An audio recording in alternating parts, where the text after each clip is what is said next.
naging mahirap lang siguro kayo, mararamdaman nyo kung gaano kahirap ang aming mga trabaho. Sobrang hirap, walang kasing labo ang aming mga pangarap. Mga ulap sa langit, kailan pa kaya namin ito makakamit? Lalo pat ang presyo ng produktong magsasaka, sobrang mura. Di na sapat para bumuhay pa ng isang pamilya. Di ba alam, hirap na pinagdaanan.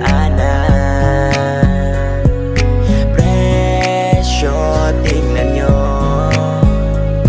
magsasaka ay paano kung palaging ganito? Huwag nyo sanang igagalit bawat salitang aking isasambit. Dinaan ito sa awit para sa inyo lumapit, kasi di nyo lang alam, labis na kaming nahihirapan. Isa ang aking pamilya.